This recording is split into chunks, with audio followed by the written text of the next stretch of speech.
cuando a la mente se le pide que no piense en algo, va a pensar más en ella.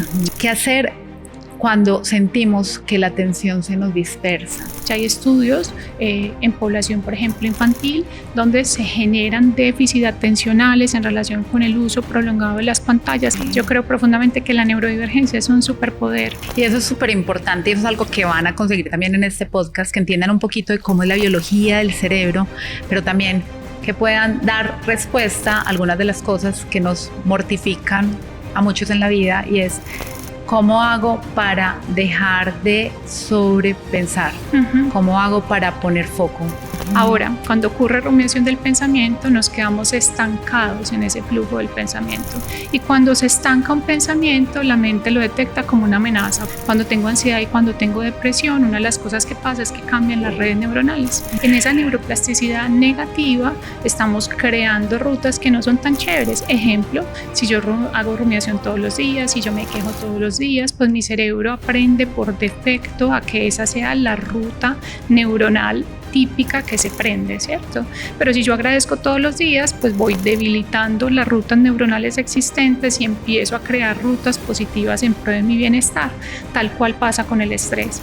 Hay una frase que es que la memoria es una alucinación. O la interpretación del mundo es una alucinación. ¿Tú qué piensas de esto? Por eso es que decimos que a nosotros nos pueden pasar 1000 cosas buenas en el día, pero el cerebro nos va a mostrar el error. Sí. Por eso es que hay que reentrenar ese sesgo de negatividad, precisamente para aprender a ver las luces en medio de un camino que puede estar repleto de sombras. Si tengo insomnio, es difícil conciliar porque mi mente se la pasa haciendo ruido. Me levanto varias veces en la noche, o es atípico, me levanto a las 3 de la mañana a pensar, que se llama el insomnio despertar temprano. No me provoca comer. O por el contrario, estoy teniendo atracones que terminan siendo como una forma de refugio emocional o de aporte calórico alto, porque estoy en medio de una amenaza percibida por mi cerebro. Mira que es un montón de síntomas que la persona puede experimentar y que puede que esté normalizando. Y a la fecha, en evidencia, si pusiéramos grupos nootrópicos, los gadgets tecnológicos, terapias psicodélicas o terapias ancestrales, ¿cuál te interesa a ti más? ¿Al cual le ves más prospecto? ¿O porque ya tenga evidencia suficiente? ¿O porque consideres que puede ser la más útil para solucionar más condiciones humanas? Yo soy la que piensa, pero mis pensamientos no me definen. Por eso es que hay que quitarles poder. La percepción mía es que nosotros generalmente intentamos delegar nuestro bienestar a otra cosa, ¿sí? Y si tú me dices, Vane, un ejercicio así ya para la gente y que lo practique en casa, a mí hay estrategias que les comento en el libro, como una que se llama 5, 4, 3, 2, 1. Vamos a hacerlo juntas. Bienvenidos a Más Vital, un espacio donde la ciencia y el bienestar se vuelven prácticos, se llevan a la vida diaria. Y hoy tengo una invitada genial, la doctora Vanessa Benjumea, también conocida como la Doc Vane, la pueden conocer muchos, que es una experta en neurología, también epileptóloga, pero además tiene formación en mindfulness. Ese es mi perfil, y mamá de Antonio y Martina. Estamos hoy con Vane porque vamos a hablar de temas muy necesarios para la vida diaria de todos. Hablaremos sobre qué es la conciencia humana, qué es el sobrepensamiento, si el mindfulness nos puede servir a esto. O sea que mezclaremos temas muy potentes, muy poderosos, muy profundos y que sé que a todos les van a servir. Pero antes de comenzar, Vane, me gustaría que les comentaras un poquito a quienes nos escuchan cómo se mezclan estos dos mundos, el mundo de la neurología, el estudio sobre epilepsia y el mindfulness. ¿Cómo llegaste a esto? Claro, llegué gracias a lo que yo llamo la patada voladora del universo, gracias al nacimiento de mis hijos, literalmente. Nació Antonio, que es el mayor, y yo ya empecé a reevaluar la forma en la que hacía medicina, y llegó Martina y terminó de empujarme como se debía. Fue con el nacimiento de Martina que tomé la decisión de estudiar algo diferente. Cuando a mí me dicen que cuando atravesaste por las sombras del cerebro, de la mente, que es una pregunta muy hermosa porque es cuando realmente muestro mi verdadera vulnerabilidad, como espero que tú también me la muestres, pues bueno, fue en el posparto. un momento donde se hacen preguntas existenciales y dentro de las preguntas es cómo iba a seguir ejerciendo mi carrera de neurología. Ya llevaba como 6, 7 años de neuróloga, epileptóloga, dándola toda en un mundo netamente científico, tradicional, en términos del método. Y dije, bueno, voy a hacer algo diferente y cuando empecé a buscar dije, puede ser un entrenamiento adicional en mindfulness y compasión. Lo hice de manera virtual. Estábamos en modo pandemia, como post pandemia, algo así, y con mi hija acá, me acuerdo que estaba haciendo lactancia y asistiendo a las prácticas y a las clases. Ahí fue cuando entendí que es un mundo que para nada es ajeno, que es un complemento donde, digamos, estamos todos unidos en lo que consideramos el cuerpo físico, esa energía condensada, la mente, el cerebro y el alma, ¿sí? O sea que aprendí que mi carrera podía hacerse de una manera más holística e integral y gracias al mindfulness y compasión lo logré y me reinventé porque no solamente dejé de hacer una medicina muy tradicional, sino que empecé a escribir, a hacer redes sociales, de ahí surgió Mente Calma y toda esta comunidad tan hermosa que tenemos en Journal de Vane. Así es, me encanta que lo menciones porque Vane acaba de publicar un libro que se los queremos dejar aquí en las descripciones de los proyectos aquí, Mente Calma. ¿Por qué este título, Vane? Mente Calma es porque yo siento, Juli, que yo tengo un superpoder y es mi mente y las palabras escritas y habladas, ¿cierto? Todos tenemos dones y estos son los míos. Yo hago catarsis a través de las letras y amo la docencia, el servicio y el amor. Entonces dije, ¿cómo hago el siguiente paso? Más allá de estas redes sociales, entonces empecé a hacer libros digitales y después de los libros digitales dije, tengo una idea en la cabeza. Eso fue el año pasado, Juli, en un café por allá en Bogotá, ahí te cuento la confidencia. Tenía tiempo libre y cuando esta mentecita tiene tiempo libre, pues busca qué hacer. Y empecé a escribir y dije, ¿cuáles son los temas que más veo en mi consulta en este momento de la vida? Y uno de los temas era la rumiación del pensamiento. Y dije, ¿cómo hago para ayudarle a los pacientes que no sean netamente con fármacos? Porque claro, la rumiación se puede aliviar a través de los psicofármacos, pero también a través de técnicas como del mindfulness y de los órganos de los sentidos. Y ahí fue que surgió Mente Calma. En la primera parte les hablo toda la neurociencia detrás, porque yo pretendo que ustedes salgan neurocientíficos, es decir, que entiendan cómo funciona el cerebro y la mente. Y en la segunda parte, decenas de técnicas para estar gradualmente mejor. Y eso es súper importante, y eso es algo que van a conseguir también en este podcast, que entiendan un poquito de cómo es la biología del cerebro, pero también que puedan dar respuesta a algunas de las cosas que nos mortifican a muchos en la vida, y es ¿cómo hago para dejar de sobrepensar? ¿Cómo hago para poner foco? Empecemos por ahí si quieren. Dale. Resulta que pues todos tenemos un flujo de la conciencia y ese flujo de la conciencia normalmente pues salta de un pensamiento a otro. En ningún momento me estanco. Eso es lo normal. 60,000 pensamientos por día, la mayoría cargada de tinte negativo, el 80%, y la mayoría es lo que ya pensé los días anteriores. O sea que no la pasamos en un flujo del pensamiento que en teoría fluye, pero que tiene una carga alta negativa. Ahora, cuando ocurre rumiación del pensamiento, nos quedamos estancados en ese flujo del pensamiento. Y cuando se estanca un pensamiento, la mente lo detecta como una amenaza, porque en teoría no lo puedo sacar de ahí.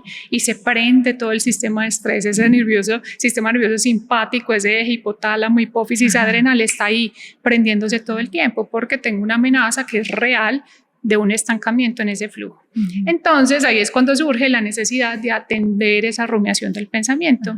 Y la forma de atenderlo, ojo, cuando a la mente se le pide que no piense en algo, va a pensar más en ella. Ya hay estudios desde neurociencias que nos dicen que para la mayoría de las personas lo que hacemos es amplificar ese pensamiento. Entonces lo que pretendemos, por lo menos yo en este libro, es cómo desactivo el bucle del pensamiento redirigiendo la mente. Redirigir significa no mires para allá, miremos para allá. Y cómo a través, por ejemplo, de lo que les mencionaba, los órganos de los sentidos y el mindfulness. Algo tan sencillo como técnicas que me encantan. Colóquese un hielo en la mano, sienta el hielo. ¿Será que se está encalambrando la mano? Me está doliendo un poquitico, me siento incómoda, se está regando el agua. Solamente con eso ya la mente no está pensando en el bucle, sino que llegó a la mano. Mira cómo el tacto y esa sensación de temperatura me permitieron salirme de ese bucle. Me gustaría, Vane, que nos vayamos como a las bases para que ellos comiencen a entender esos conceptos de qué es mente, qué es cerebro. Claro. qué es conciencia. Ujú. Hay una analogía que me gusta y yo quiero que tú como neuróloga la corrijas o la afirmes. Sí. ¿Sí? Es cuando comparamos el cerebro como si fuera una central de un computador Ajá. o una central de sistemas, y el cerebro, el órgano, sería el hardware del computador, es decir, la señal de la tarjeta de memoria, el aparatito. Cuando se daña ese cerebro es cuando tenemos, por ejemplo, un accidente cerebrovascular, o sea, algo anatómico se ha dañado. Ajá. Pero eso no explica qué es la mente. La mente sería como esos pequeños software de información que tú no los puedes tocar, pero ahí están. Entonces imagínense no sé, el campo en donde están todos esos paquetes de información circulando, un campo imaginario que existen. Y hay algo que todavía es más difícil de identificar, que sería la conciencia, que es la capacidad que tenemos de darnos cuenta que todo eso está pasando, de vernos a nosotros mismos. Tú como neuróloga, ¿cómo nos puedes explicar esto? Muy bien, llegamos a la pregunta existencial, que no solamente radica en mi cerebro, sino en la mente de muchas personas dedicadas a esto. ¿A qué me refiero? Efectivamente, el cerebro hace parte de nuestro encéfalo. El encéfalo es lo que tenemos adentro del cráneo, este hueso que nos protege. Uno, o sea que efectivamente lo tangible que está dentro de nuestro cráneo corresponde al cerebro, atrás del cerebelo y al tallo cerebral, que es con lo que respiramos, por ejemplo. O sea que esa pregunta está relativamente fácil. El problema es cuando me dices, Vane, ¿qué es la mente y qué es la conciencia? Yo creo profundamente que la mente no se limita al cerebro, ¿sí? Es decir, que no es una función única del cerebro, sino que es algo más holístico y que probablemente trasciende nuestro cuerpo físico, tal cual como el alma. Y si me dices, Vane, la conciencia, esa es de las preguntas más difíciles. De hecho, en este instante está la teoría, las 4 teorías alrededor de esto. Un montón de gente, no solamente neurólogos, sino, por ejemplo, filósofos, neurocientíficos en general, dedicados a intentar entender qué es la conciencia. Y yo podría decir que es como poder estar atento a lo que está ocurriendo en mi cuerpo y a su interacción con el ambiente, ¿sí? Y que va mucho más allá de decir el cerebro. Estoy hablando de neurotransmisores, estoy hablando de ondas cerebrales, estoy hablando de una red neuronal intrincada y compleja que permite que yo tenga esa conciencia. Algunos autores pudieran decir algo distinto, por ejemplo, que la conciencia es cuando estoy en el plano vigil, es decir, cuando estoy alerta, cuando estoy acá contigo, ¿cierto? Eso es consciente, y que estoy inconsciente, por ejemplo, cuando estoy dormido. O sea que también han asociado la conciencia al estar despierto plenamente y que yo pueda interactuar con el ambiente. ¿Clarísimo? Sí. Muy difícil la pregunta por la que empezamos, pero ahí vamos. Muy bien. Pero me gusta esto porque entonces podemos, si separamos esas dos definiciones que realmente son una, digamos que hay una conciencia básica, que es la que trabajamos los anestesiólogos, y es que tengas capacidad de recibir información. Tal cual. Depende de unas estructuras, depende del tálamo, bueno, del tronco cerebral. Estás dormido, estás despierto. Esa conciencia más básica, por decirlo de alguna manera, se puede afectar por sustancias, se puede afectar también por cómo manejamos nuestro cerebro, por cómo comemos. Esa que es más sencilla, mi capacidad básica, funcional del cerebro de percibir. Ajá, ahí ¿Se mencionaste, puede afectar? sí, claro, mencionaste unas estructuras que son claves, ¿cierto? La conciencia pudiera ser explicada por la normal función del tallo cerebral que está atrás, efectivamente el diencéfalo, que es lo que mencionaste, como ese tálamo en la profundidad que funciona adecuada, que es un gran filtro que nosotros tenemos, incluyendo filtro de pensamientos y de los sentidos, y su conexión con la neocorteza, que es el cerebro, digamos, más nuevo, específicamente, por ejemplo, el frontal y el prefrontal, ¿cierto? El prefrontal es como, digamos, lo más desarrollado de ese lóbulo frontal. Esa conexión tallo, tálamo y corteza prefrontal nos permite, por ejemplo, estar en ese plano consciente. Por eso es que decimos, claro, cuando empleamos ciertas sustancias o cuando tenemos lesiones de esas estructuras en particular, puedo alterar el plano de conciencia. Un ejemplo sencillo, yo puedo tener una lesión de tallo cerebral y tener algo donde quedo como enclaustrado en el cuerpo, ¿cierto? Muevo mis ojitos, pero no muevo el resto del cuerpo y se me impide la interacción con el ambiente. Yo puedo tener una lesión bitalámica, es decir, en ambos tálamos y generar como una demencia aguda, ¿cierto? Me fui, porque ahí está residiendo en parte esto que consideramos conciencia, y así con cada estructura relacionada. O sea que la conciencia tiene implicación anatómica enorme. Por eso decimos como una de las teorías es la teoría como de la red global, ¿sí? Precisamente porque hay muchas estructuras y redes neuronales relacionadas con esa conciencia. Claro. Y yo te hacía la pregunta porque hay algo, y aquí voy a de una vez revelar mi posición, mi postura. En pacientes que tienen problemas de estrés, sí, en pacientes que tienen problemas de ansiedad, depresión, en pacientes que tienen problemas de dolor crónico, cada vez utilizamos más unos grupos de medicamentos que adormecen la conciencia un poco. La pregabalina, la gabapentina, que tiene sus indicaciones, pero en algunos casos pueden afectar la función. ¿Tú cómo interpretas este sobreuso, que ya algunos han hecho también una postura un poquito crítica, porque habiendo otras estrategias de poder gestionar ese estrés, esa ansiedad y esa depresión, que solo nos limitemos, insisto, estoy de una vez demostrando cuál es mi postura con esto, que solo nos limitemos al fármaco, a mí me parece un poquito reduccionista?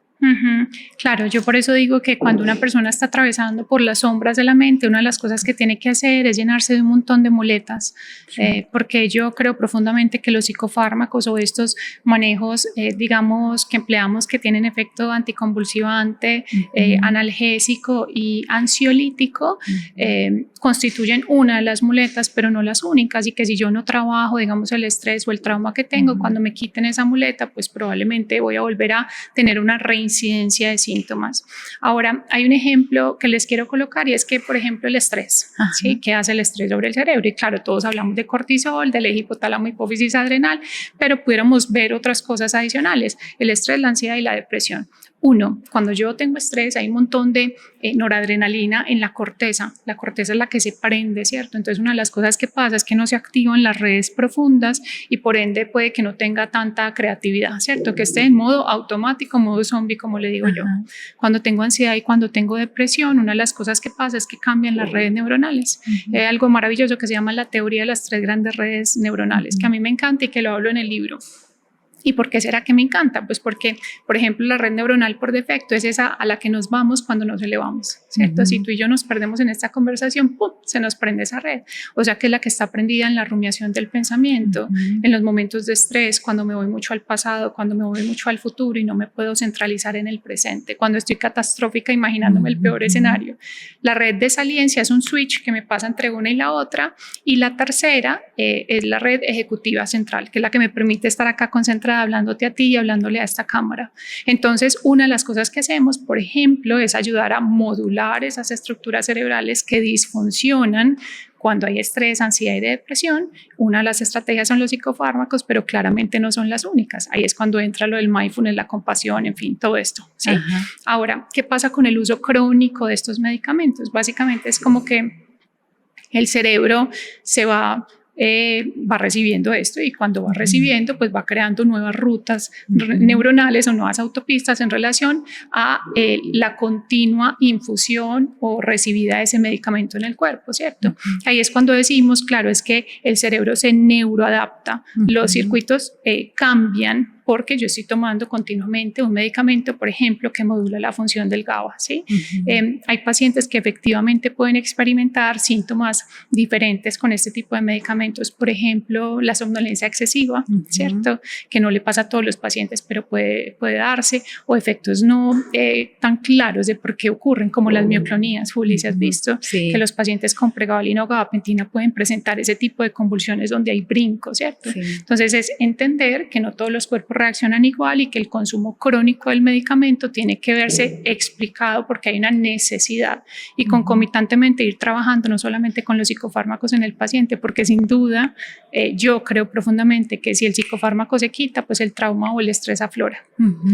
Y mencionaste algo súper lindo porque lo ligaste con un concepto que hace poquito hicimos un podcast sobre estrés, los invito a verlo, y en esto y en lo que dijiste explicábamos que el estrés es un programa neurobiológico, hay que entenderlo así, un programa, y si nos entendieron la analogía, significa que se puede entrenar, tú aprendes a estresarte en cierta respuesta y en cierto grado, y también puedes desaprenderlo, pero ¿qué tan fácil o no es desaprender desde una carretera neuronal que ya se creó? Claro, entonces acá la base es la neuroplasticidad, ¿cierto? La neuroplasticidad es intrínseca al ser humano sin importar la edad, es decir, que el loro viejo se aprende a hablar, uno, y dos, que existe neuroplasticidad positiva y negativa, porque generalmente pensamos que la neuroplasticidad es algo positivo y tú sabes que las fibras de dolor pueden cambiar, claro, ¿cierto? Es cuando una hay neuroplasticidad dolor maladaptativa. Tal cual. Entonces, en esa neuroplasticidad negativa estamos creando rutas que no son tan chéveres. Ejemplo, si yo hago rumiación todos los días, si yo me quejo todos los días, pues mi cerebro aprende por defecto a que esa sea la ruta neuronal típica que se prende, ¿cierto? Pero si yo agradezco todos los días, pues voy debilitando las rutas neuronales existentes y empiezo a crear rutas positivas en pro de mi bienestar, tal cual pasa con el estrés. Si tú me dices, Vane, ¿es fácil? La respuesta es no. De hecho, lo que se trata de cerebro y mente siempre toma tiempo, frustración, implica un montón de esfuerzo, de repetición, de imitación, ¿cierto? Todas las formas como por las cuales aprende el cerebro, pero que vale la pena 100%. No podemos normalizar lo no normalizable, en este caso el estrés crónico, que tiene efectos sin duda no solamente en cerebro y mente, sino en el resto del cuerpo. Es un sistema que empieza a mal funcionar. La parte gastrointestinal con diarreas y con estreñimiento, el sistema inmune, la función cardiovascular con aumento del riesgo metabólico, hipertensión, obesidad y por supuesto todo el efecto deletérea que tiene sobre nuestro cerebro y la mente. Y me gustaría que rompiéramos algunos mitos para que las personas que nos escuchan comiencen a entender que el cerebro es un órgano maravilloso, pero también se puede equivocar. Sí, claro. Que nos puede confundir y por eso es tan importante que tomemos ese acto de conciencia para gobernarlo, para dirigirlo y no dejar que nos dirija innecesariamente. Hay una frase y es que la memoria es una alucinación. O la interpretación del mundo es una alucinación. ¿Tú qué piensas de esto? Dios, qué pregunta tan difícil. Entonces empecemos por que si el cerebro es un aliado o es un adversario, y claramente puede ser el peor de nuestros adversarios. Algo tan sencillo como esa vocecilla interna que constituye nuestro principal juez. Uno, y dos, sesgos que tiene. Sesgos como el sesgo de negatividad que nos reorienta la mirada hacia lo negativo siempre, ¿sí?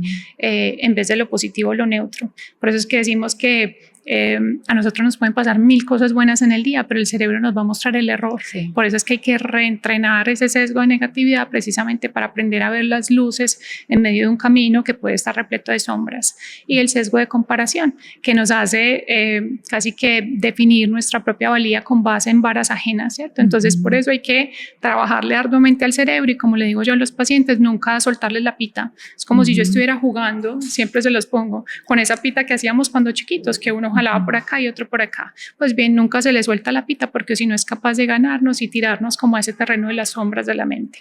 Ahora, si me dices la pregunta que si alucinamos la realidad, me dijiste, voy a interpretarle de muchas maneras, tú me dices si es por ese lado. Algo tan sencillo como la visualización. Sí. Miremos, pongamos ese ejemplo. Yo puedo estar viviendo la realidad y mi cerebro prendiéndose, claro, está moviendo la mano, entonces se prende la corteza motora, Pero yo puedo estar pensando exactamente lo mismo con lujo de detalles y mi cerebro estarse prendiendo igual, ¿sí? Entonces, si tú me dices, Vane, el cerebro alucina la realidad, te puedo decir sí, yo puedo imaginar todo el tiempo lo que quiero hacer y que él se prenda de igual manera. ¿Te refieres a eso? Sí. Ok, listo. O sea que yo creo que esa, que me parece encantadora, es una de las bases de la neurociencia de la visualización. Probablemente una de las técnicas, Juli, que ha cambiado mi vida. A mí me suena la alarma en la mañana y yo empiezo a visualizar. Acá interesa el lujo de detalles, ¿cierto? Porque si yo visualizo simplemente que me voy bien acá, pues está bien, pero si yo le aporto lujo de detalles, qué estaba tomando, cómo se sentía en mis manos, cómo te veía, cómo te sonreía, mi cerebro me va a activar muchas cosas, incluyendo el sistema reticular activante que hace parte de la conciencia y otras estructuras cerebrales en pro de que yo alcance mis metas, ¿sí? Está maravilloso porque cuando mencionas que el cerebro es nuestro mejor aliado o nuestro peor enemigo, significa que nos das una luz de esperanza y es que podemos volverlo nuestro mejor amigo siempre porque están esas dos posibilidades. Si esto es posible, digamos, ¿cómo es el estado del peor enemigo? ¿Cómo es ese cerebro que está en rumiación desde estudios neurofuncionales, pero también desde la percepción de la persona? ¿Qué está pasando con ese organismo, con esa persona y ese cuerpo? Porque también es biología. Sí, me interesa decirlo porque a veces uno dice rumiación y no entiende cómo a qué se refiere Vane con ese término. Entonces, lo primero es si yo creo que no logro sacar adelante el pensamiento, ¿cierto? Que ya hablamos, que está estancado. Es decir, que no logro una solución, una acción que le baje el eco a mi mente. Si tengo insomnio, es difícil conciliar porque mi mente se la pasa haciendo ruido. Me levanto varias veces en la noche o es atípico, me levanto a las 3 de la mañana a pensar, que se llama el insomnio despertar temprano. No me provoca comer. O por el contrario, estoy teniendo atracones que terminan siendo como una forma de refugio emocional o de aporte calórico alto porque estoy en medio de una amenaza percibida por mi cerebro. No me provoca hacer nada. Le perdí el placer a las cosas, ¿cierto? Tengo una profunda anedonia. Ya no quiero salir, ya no quiero socializar. Mira que... Y por supuesto toda la parte sistémica, ¿cierto? Mira que es un montón de síntomas que la persona puede experimentar y que puede que esté normalizando, como que eso es un rasgo de mi personalidad, puede que sencillamente esté cansado. Entonces muchos terminamos normalizando eso que consideramos banderas de alarma y que nos indican que el sistema está sobrecargado, que está en modo supervivencia, que sencillamente estamos cumpliendo lo del día a día y volviéndonos a acostar.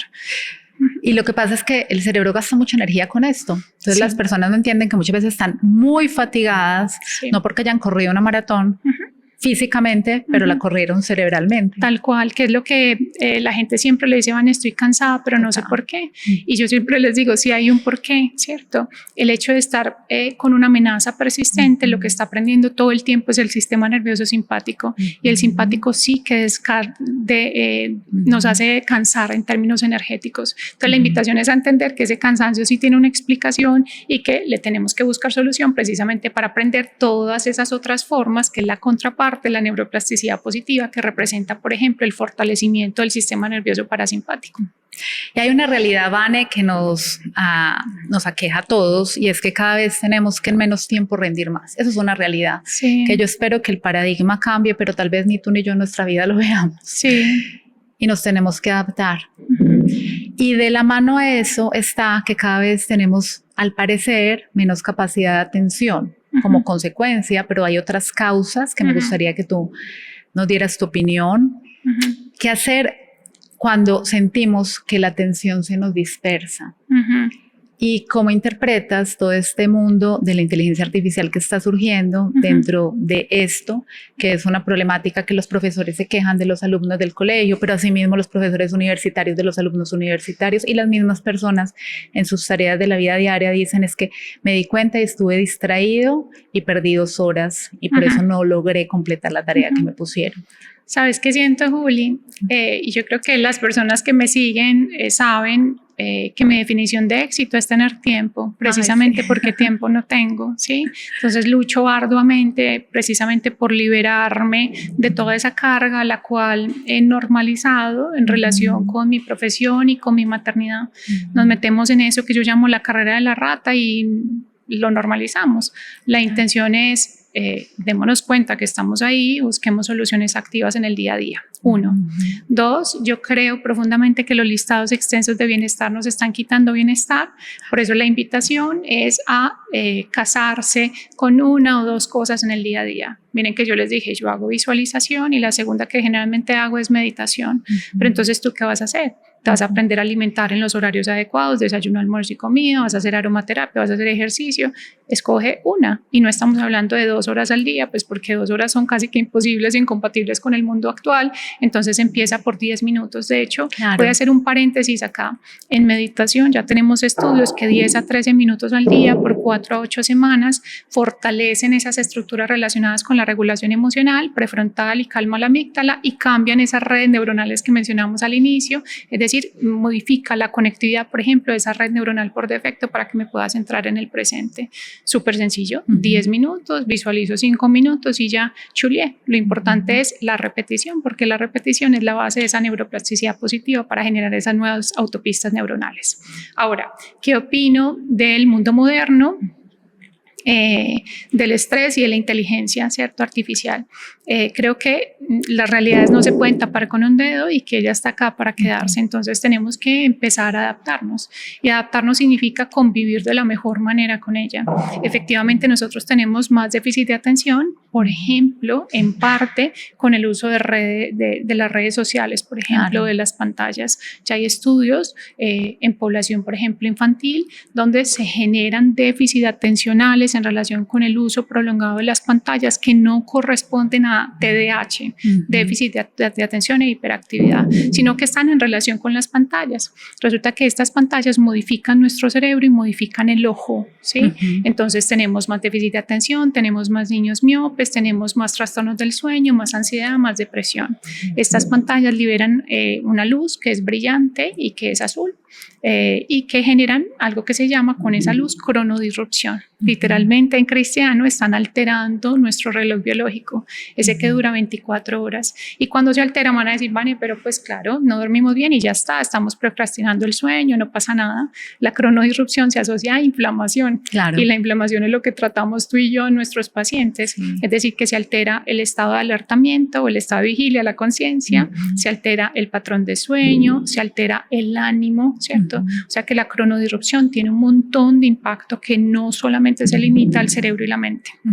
Entonces no estamos sobrediagnosticando TDAH en los niños, porque es otra forma de interpretar el problema. Sí. ¿Será que estamos exagerando y le estamos pidiendo a los niños que dejen de ser niños? Eso lo he escuchado. ¿Tú qué opinas de eso? Yo creo que estamos teniendo más déficit de atención, pero el déficit de atención no es exclusivamente por TDAH, ¿sí? Ese cerebro neurodivergente que está relacionado con un trastorno del neurodesarrollo, ¿cierto? Yo puedo tener déficit atencional por otras causas, que eso es algo importante, porque tengo una alteración estructural en mi cerebro, porque tengo alteración de micronutrientes, porque tengo un trastorno del sueño. O sea que no todos los déficits de atención son secundarios a TDAH, y por eso es que tenemos que apoyarnos del neuropediatra o del neurólogo precisamente para colocarle nombre y apellido al déficit atencional, ¿sí?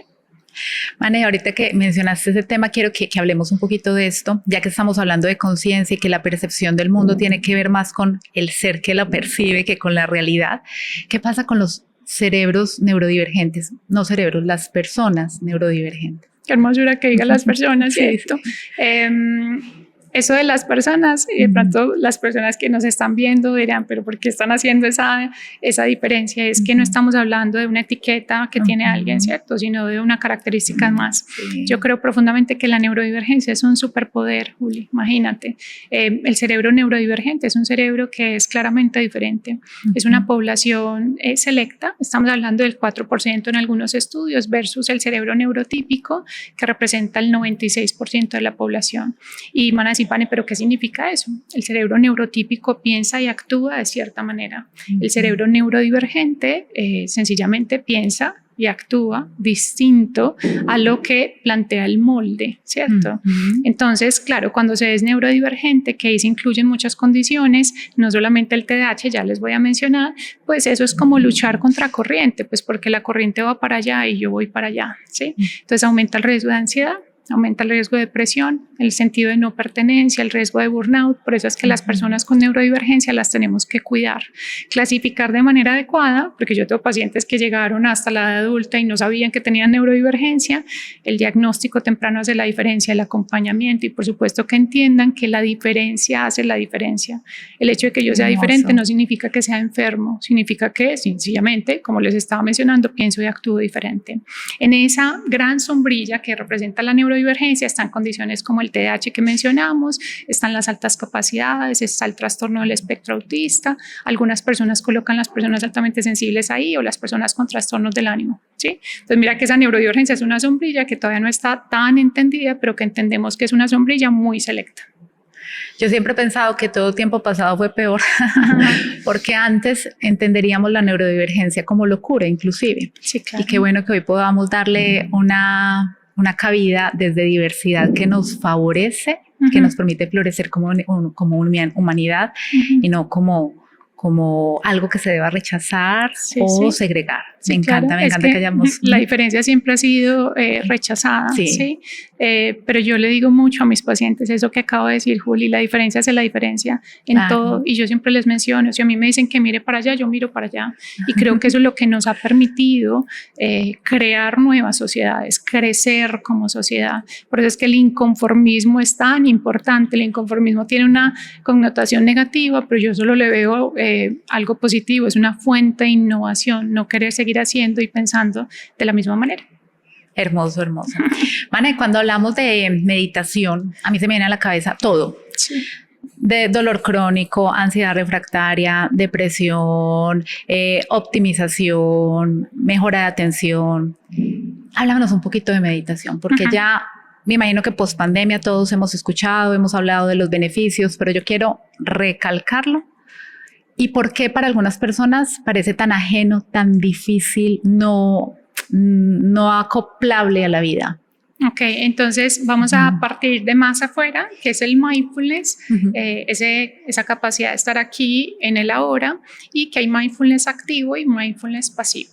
Que el mindfulness activo es, por ejemplo, salir a hacer ejercicio, me pongo mis zapatos, lo siento, estoy sudando y me duele acá, ¿cierto? Estoy acá pendiente de mi cuerpo, pero estoy en actividad, que ese le funciona a muchos pacientes, y especialmente vengo con el tip para las personas que tienen mucho ruido mental, porque el silencio se hace incómodo cuando la mente está inquieta o está en las sombras. Por eso es que, por ejemplo, para las personas con rumiación, con ansiedad, con estrés, pudiera ser muy difícil meditar en silencio, ¿cierto? Ahora, ese mindfulness pasivo, que representa, por ejemplo, la meditación, es una forma de anclarme al presente, sí, y conectarme con mi yo, ¿sí? Casi que es aislarme un poco de la realidad que me rodea para poder sentir mi propia realidad, sentir mi propio silencio. Y si ustedes me dicen, Vane, pero ¿cómo empezar? Porque eso es lo más, digamos, la pregunta más sencilla y compleja a la vez, porque, bueno, yo escucho de muchas maneras, pero ¿cómo lo hago? Yo siempre les recomiendo uno, la meditación guiada. Cuando la mente está muy inquieta, pues es una voz la que me puede guiar a través de ese anclaje a mi presente. Y dos, la que está con musicoterapia, ¿cierto? Algo tan sencillo, Juli, y siempre lo enseño, que lo podemos aplicar en el día a día, colocarme sonidos binaurales. Entonces, bueno, yo tengo, por ejemplo, mi espacio de meditación, me siento, yo uso antifaz, me interesa como desconectarme un poquitico más y eso me facilita. También coloco como cómo bloquear los sonidos, si es que no estoy usando musicoterapia, y si coloco musicoterapia, coloco frecuencias 400, 500 Hz, coloco los sonidos binaurales. Y Manasifane, ¿cuál es la neurociencia de todo eso? Lo que hace es, digamos, cambiar las ondas cerebrales. Mando una frecuencia de sonido por acá, otra frecuencia de sonido por acá, el cerebro unifica el tono y cambia las ondas, y ese cambio de onda me permite más fácilmente reencontrarme con mi yo. ¿Sí? Entonces, ¿cómo empezar? Ya sabemos, meditación guiada, musicoterapia, mindfulness activo como una de las estrategias, y empezando de a poquitico. Juli, hay algo muy importante, es la instauración de los hábitos, la neurociencia del hábito.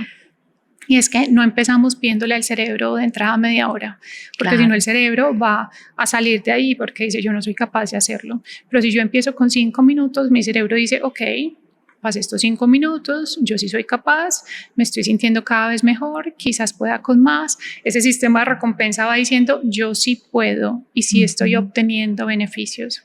Ahora, de la neurociencia, ya sabemos que la meditación cambia la corteza prefrontal.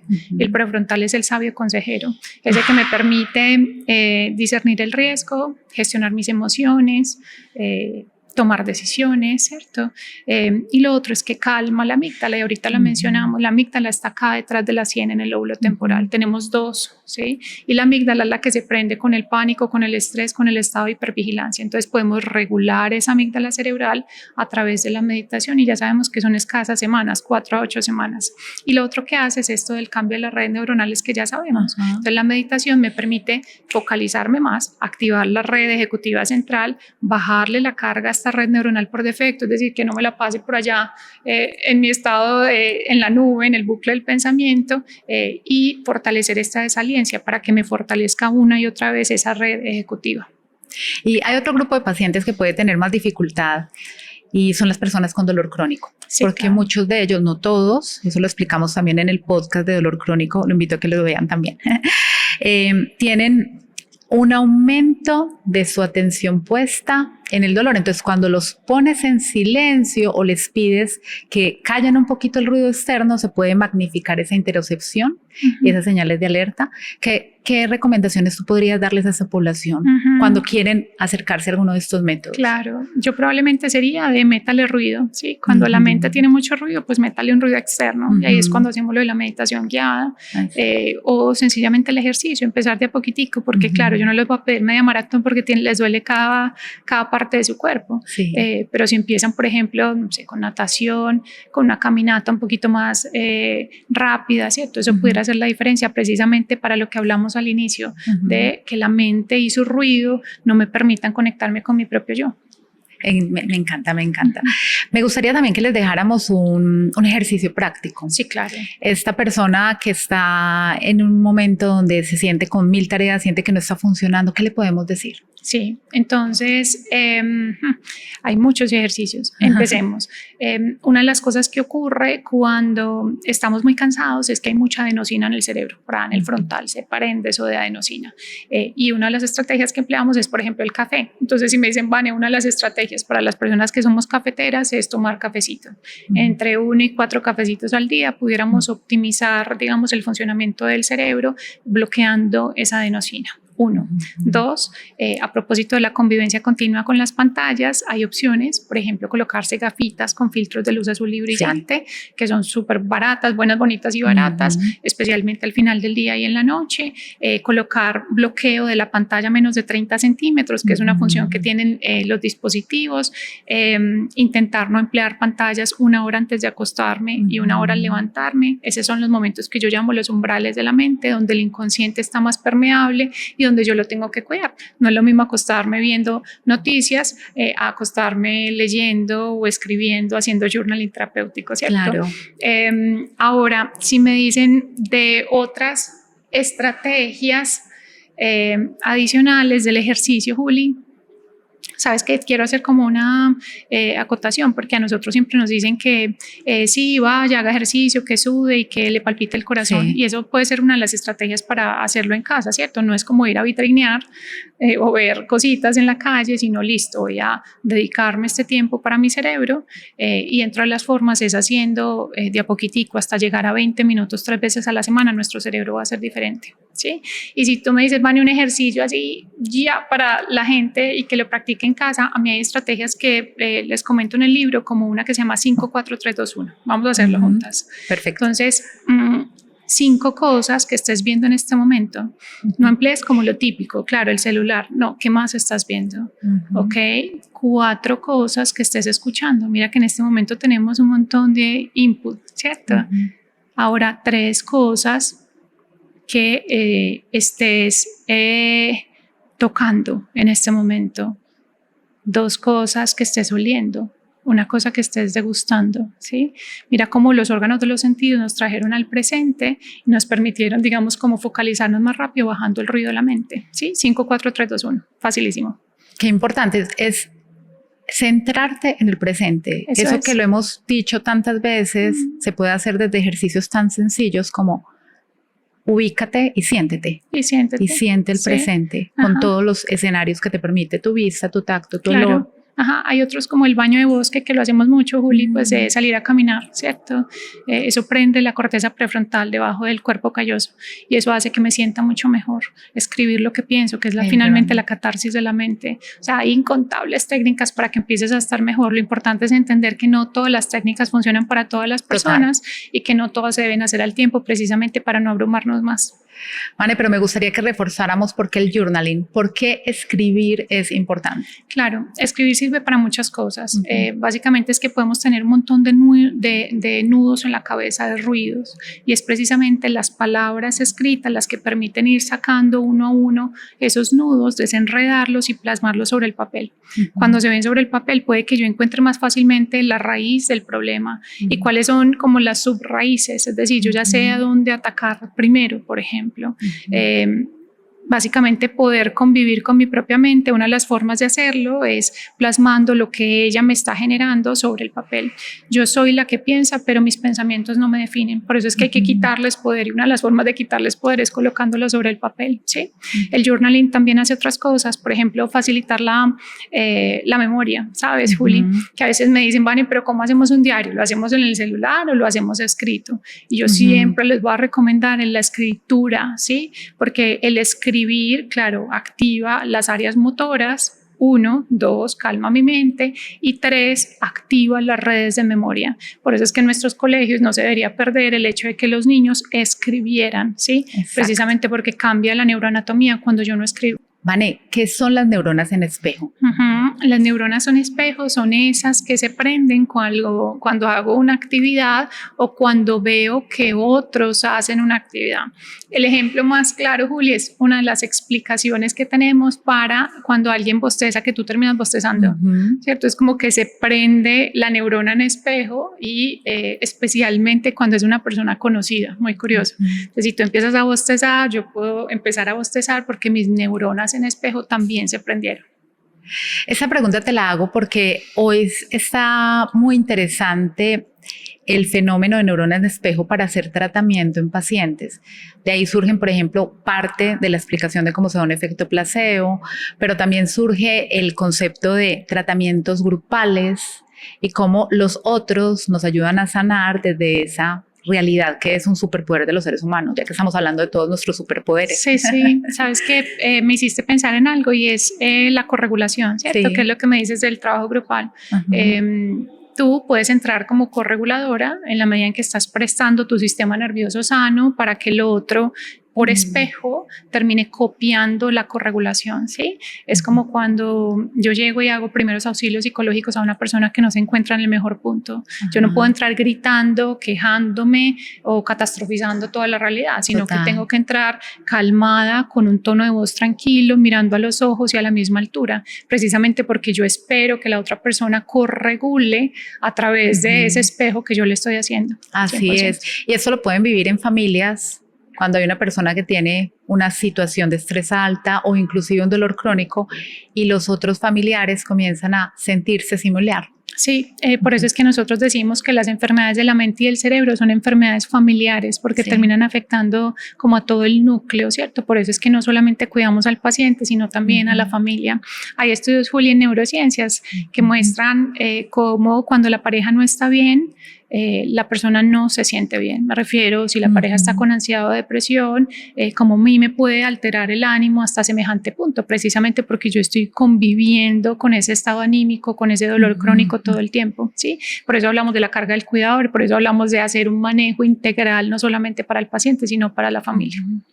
Y esto podría suponer lo que tú decías, y es que esta parte de mente y conciencia no necesariamente está relacionada en una parte solamente interna del cerebro. Yo creo, eso que me lo acabaste de mencionar me hace muy feliz, Juli. ¿Sí? Te voy a explicar por qué. Porque yo sí creo que convivimos en ese tejido colectivo, inconsciente que nos ancla al otro, ¿sí? Y que por eso es que tenemos que cuidarnos como sociedad y por eso es que tenemos ese concepto de la humanidad compartida, donde yo me comparto, sí, desde las luces, pero también desde mis sombras y tejemos ese hermoso tejido que nos hace realmente humanos, ¿cierto? Entonces, claro, yo no estoy diciendo que nosotros como familiares tapemos la realidad que estamos sintiendo. Estoy diciendo que levantemos la mano también y digamos, bueno, me siento bien en medio de este proceso y que si mi otra persona, la persona que está al lado no me puede ayudar, pues yo busco ayuda precisamente para que ese tejido se genere de la mejor forma posible. Sí, es como el cuerpo humano es igual. Si tú tienes un pedacito que está mal, pues los otros del lado también se comienzan a preparar para ayudar y para defender ese pedacito. Entre más red se cree, mucho mejor. Exacto. Para la sanación de esa parte del órgano. 100%, qué hermosura lo hizo que acá de decir, claro, es eso, el efecto de la necrosis. Puede que se vaya expandiendo, pero también puede que ese tejido aledaño vaya ayudando a que se sane ese core. Y ahora que volvimos a la biología, van a ver lo que está muy de moda, que es el neurohacking, también con versiones a favor y en contra. ¿Tú cómo sensas ese término y esa posibilidad? Entonces, el neurohacking está ahí para ayudarnos. Yo no le veo nada de malo, sencillamente entender que el cerebro y la mente se pueden potenciar a través de muchas maneras y dentro de esas maneras, pues están las medidas farmacológicas y no farmacológicas. Dentro de las no farmacológicas ya hemos dado muchos ejemplos, ¿cierto? Que son todas estas prácticas de bienestar y en las farmacológicas, pues es el campo emergente, por ejemplo, de nootrópicos, ¿cierto? Y pues no digo emergentes, de sencillamente los psicodélicos que han estado ahí a lo largo de milenios, naturales y los sintéticos que pudieran ayudar no solamente a mejorar los estados anímicos adversos, sino también, por ejemplo, a fomentar la creatividad.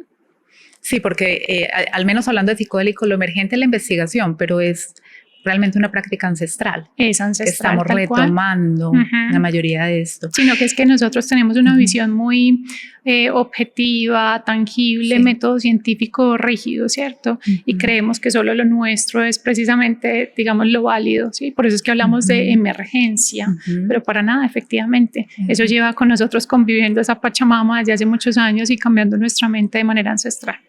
Y a la fecha, en evidencia, si pusiéramos grupos nootrópicos, los gadgets tecnológicos, terapias psicodélicas o terapias ancestrales, ¿cuál te interesa a ti más? ¿Al cual le ves más prospecto? ¿O porque ya tenga evidencia suficiente?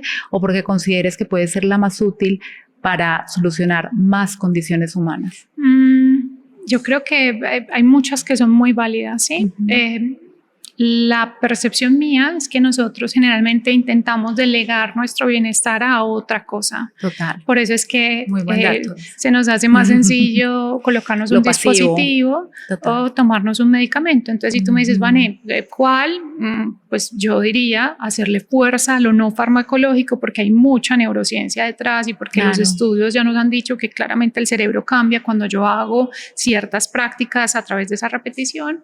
Y dentro de lo farmacológico, dispositivos, yo te diría que están ahí para ayudarnos. Yo pudiera inclinarme un poquitico más por mi práctica clínica, que lo hablábamos antes de empezar, por psicofármacos normales que fomentan la neuroplasticidad positiva. Hay estudios muy bellos alrededor de eso, no solamente modulan la serotonina, la dopamina y la noradrenalina, que esa sería una visión muy reduccionista. Y si me dices nootrópicos versus medicina psicodélica, te diría medicina psicodélica. Probablemente porque no tenga tanta experiencia con el campo de los nootrópicos. Es decir, sí experiencia, pero no con esa indicación en particular. Porque de los nootrópicos hay unos que se emplean, por ejemplo, en epileptología. Diría yo que la medicina psicodélica, con todo lo que viene, Juli. Con todo lo que hermoso. Viene, pero hay que hacer otro podcast de eso. Sí, LSD, MD, psilocibina, ketamina, como estrategias, por ejemplo, en estrés postraumático para reescribir los recuerdos. Una nota. Me encanta, Vane. Me gustaría que ya, para que vamos terminando este espacio que ha sido maravilloso y que quiero que comenten, porque yo de aquí creo que pueden salir 5 podcasts más, que dejen comentarios, que hagan preguntas, porque al menos a mí me han surgido otras 200 preguntas, lo que pasa es que no tenemos tiempo. Pero sí quisiera que, para cerrar, si hay alguna persona que nos esté escuchando y sienta que ha perdido la batalla de su control del tiempo o que esté en una situación donde siente que se siente más desbordada porque aunque lo intente no lo logra, ¿tú qué mensaje le podrías dar? que levante la mano. Sí, cuando nos sentimos desbordados, a nosotros nos enseñaron que debíamos ser todopoderosos, que siempre podemos, que estoicos, no soltamos el control, ¿sí? La invitación claramente hoy es a soltar el control y permitir que la única puerta que se abra no sea, por ejemplo, la puerta de la muerte, sino de otras personas que pueden tener soluciones adicionales que mi cerebro no está viendo porque está con las gafas puestas de las sombras, ¿sí? Entonces, esa sería mi invitación, por supuesto, a acudir a todas estas prácticas, pero si usted no le da con todas estas prácticas, hay una mano amiga que le puede ayudar. Amigos, familiares, línea 123, profesionales, psicólogos, psiquiatras, neuropsiquiatras, neurólogos, médicos generales, terapeutas, todos dispuestos para ayudarle. Perfecto, mil gracias. Yo los quiero invitar a conocer el libro de Vane, Mente Calma, a conocer sus materiales. Vamos a dejar las redes de Vane puestas aquí en el link. Y por supuesto, si este contenido te ha servido, si lo ves útil, suscríbete, dale like, compártelo y déjame tus comentarios. Un abrazo. Hasta luego.